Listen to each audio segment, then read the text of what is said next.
Hear that music? I do. Yeah, top of the hour, Jonathan Taylor. You can make a case, the best running back in the country. He has the award to show it, the Doak Walker Award, unanimous first-team All-American, finishing 2018 with over 2,000 rushing yards as they get ready, Wisconsin against USF, and also getting ready, speaking of which, Hurricane Dorian has strengthened into a Cat 3 storm, winds at 115 miles per hour. Supposed to get stronger before hitting the Bahamas and then Florida. You see that track there at 140 miles per hour.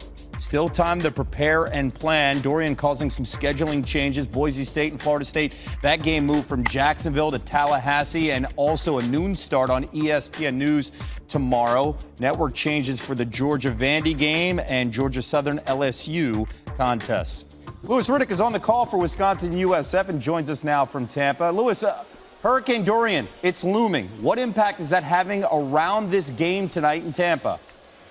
Well, when you look at South Florida, Kevin, they don't want it to rain. They want this track to be as fast as possible. They want it to be a dry surface. They want it to be a dry atmosphere so they can throw the football and spread it around. Why? Because they got tremendous skilled players, and they got tremendous wide receivers that have tremendous speed, starting with a guy named Randall St. Felix. Just remember this name, number 5. Wore number 84 last year. He's wearing number 84 in this right here. This is their bowl game at the end of last year. Quarterback determines that it's pre-snap man-to-man coverage, corner sitting inside 7 yards. You're in trouble when you do that because St. Felix will just blow right by you. And you see here, he is a big playmaker extraordinaire, and he's the kind of guy that could give Wisconsin a lot of trouble if there is a dry surface and the weather conditions are perfect. All right, if the weather conditions are perfect, it's a dry surface, I can imagine then the call is going to be Jonathan Taylor left, Jonathan Taylor right. Outstanding back the last 2 years, over 4,000 yards on the ground. When you see him on film, what separates Taylor from everyone else in the college game? Well, he can do it all, Kevin. I mean, he is an inside-outside runner. He can run in power schemes. He can run in zone schemes. He can do whatever you need him to do. And this year, I think you're going to see them unveil the fact that he is also a heck of a pass receiver, and they're going to use him in that way. Look, he's one of those guys, when you just look at him in the context of history, look at some of the names that you compare him to that he's already surpassed. Ron Dane, Herschel Walker. Look, I remember watching Herschel Walker play against Pitt, play against Notre Dame in the Sugar Bowl when I was a kid. That guy was the standard. Herschel Walker was the guy that everybody was measured against. And right now, Jonathan Taylor has already surpassed him in his first 2 years of running the football here at University of Wisconsin. That's extraordinary. And on top of it, Kevin, let me just tell you this. He's one of the best young men you will ever talk to. His attitude is infectious. He's the kind of guy, if I'm a GM right now, I'm drafting him first round. There's no question about it. He's one of those backs that you make an exception for. All right, you heard it here. You make an exception for Jonathan Taylor. When it comes to the draft in the NFL, we'll see how this plays out tonight. Number 19, Wisconsin, favored by 11 points against USF. Top of the hour here on ESPN. Lewis, looking forward to it. You bet. Story that now, believe it or not, has crossed the month-long threshold. The holdout of Zeke. Last week, the narrative was maybe we get it done by the time the regular season opens, with a couple pot shots along the way, like, what have we really won with them in the lineup? Jerry doubling down last night and today. We need Zeke. We're a better team with Zeke. But we need to be able to win when we need to without players because of injury, suspension, or in this case, health. Most of these teams win Super Bowls without rushing champions. And secondly, we've had Zach now going on 3 or 4 years, and we haven't won it yet. And so we've got to figure out that obviously he's not the ingredient that will win it. Let's just put it like this. We're where we are, and I'd expect us to be lining up against the Giants without Zeke.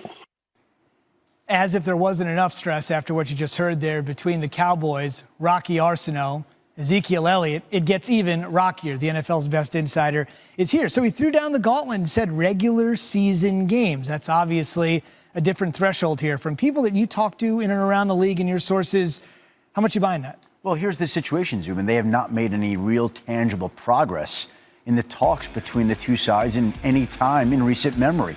So it's exactly where it has been. And so we are going into the month of September here, and Jerry Jones is smart enough to figure out that there's not any progress. And guess what? I don't think the Dallas Cowboys are budging very much. Jerry Jones is not used to losing business deals. And so he knows where Zeke is at. He knows where he wants to be. He knows where they're at and where they need to be with all the other players that they need to sign. There's the schedule. You see how it opens up. You determine whether they need Zeke to win some or most of those games. And Jerry Jones is betting that he can wait this out. But again, he's expecting Ezekiel Elliott at this point in time to miss the opening game, maybe beyond. We'll see how much that means later. It can change very quick. No question. Let's do a Texas two-step before we get out of here. The playing status of where Jadeveon Clowney will end up playing this season continues to be up in the air, whether it's Houston or somewhere else. Earlier today, the Texans head coach Bill O'Brien did his best filibuster. There are reports out there that you don't want Clowney. Do you like Clowney? Again, I've said this before. I think I said this during training camp. I'll go back to that same answer. It's not a matter of want. It's a matter of a difference of opinion and value. And so relative to the contract. And so that's really where it's at. I mean, it has nothing to do with want. It's more about, again, this is where the business end of things come in. And again, it's until he signs the tender, really, we really don't have a whole lot to talk about. He did ask him a yes/no question. He got that particular answer. From what you can sense, where's he most likely to be this season? Well, Zuby, you know how they say in trades it takes two to tango. Yeah. In this particular case, it takes three to tango because Jadeveon Clowney still has not signed his franchise tender. And until he signs that franchise tender, the Texans can't trade him. And unless he is comfortable knowing where he's being dealt, he's not going to sign that franchise tender at this time. That's why he hasn't signed it, because Miami is dangling out there, and his preference is not to be in Miami at this point in time. Now, maybe it'll shape up later that he winds up there, wants to be paid, and doesn't care as much about his destination. But to date, I think he prefers to be in Philadelphia or Seattle or another place. Miami is not his top choice, so he's not signing that tender right now. Much like Ezekiel Elliott, he has dug himself in as well. He's missed all of training camp and the preseason. What happens next? TBA. Adam, thank you. Thank you, Zubin.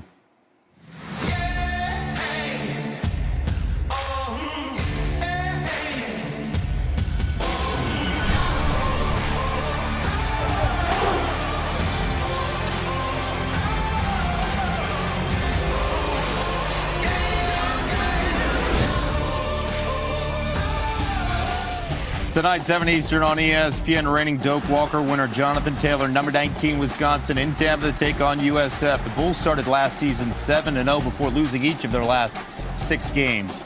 Even with mounting injuries, number 2 Alabama, a 33.5-point favorite over Duke tomorrow in Atlanta. Remember, Duke doesn't have Daniel Jones. The Tide are 12-0 in season openers under Nick Saban, outscoring their opponents by nearly 29 points per game. In a game moved to noon Eastern tomorrow in Tallahassee due to Hurricane Dorian, Boise State taking on Florida State. This will be the first meeting between these programs. The Noles are looking to bounce back from a 5-7 mark last season. Best matchup, prime time on ABC. Oregon, Auburn in Arlington. Top 10 draft prospect Justin Herbert leading the Ducks against the freshman quarterback Bo Nix. It'll be the second time these teams meet. The first one, how about the BCS National Title Game 2011 won by Cam Newton and Auburn? Great to have Joey Galloway here with us on SportsCenter. Herbert could have been a first-round pick if he decided to enter the draft this past spring. Instead, he comes back for his senior year. What's going to be his biggest challenge tomorrow night when he faces that Auburn defense, especially that front line? He may have to move around a little bit. This D-line is pretty good. Derek Brown, one of the best defensive linemen in the country. But for Herbert, his entire offensive line is back this season, so hopefully they can give him some time. But he can move. Watch him slide left. This looks difficult. I've never done it, but he's sliding left, squares his shoulders, throws his receiver open. Wasn't open when he went to throw, but a good quarterback throws his receiver open. Moving the pocket. This will be key in this game when Auburn is bringing the pressure. Get outside. Herbert is 6'6", so he can see over defenders. He threads the needle, and then we know about the arm strength. Easily, again, sliding left, have to move around, avoid the pressure, cuts this ball loose, puts it on the money in the end zone. This will be a fun matchup, and Oregon needs to win this game. Okay, it's week 1, and they need to win this game, considering the Pac-12's past history, right? Yeah. And their struggles, and the pressure on Gus Malzahn, because that's just how it is at Auburn. Who must win tomorrow night? Oregon, by far. Auburn has a lot of big games. They play in the SEC in the West, toughest conference in the country, and so they'll have chances to get big wins. Oregon, where's their big wins coming from? Now they have USC on the road, Stanford on the road, Washington on the road, and those would be great matchups. But because the Pac-12 doesn't get a ton of respect, Oregon needs to win this game, not just for Oregon, but for the whole Pac-12 conference, because in the end, we always talk which conference is the best. This will be a huge peg for the Pac-12 if Oregon can pull this off. All right, we'll see how this plays out. Oregon-Auburn on ABC tomorrow night.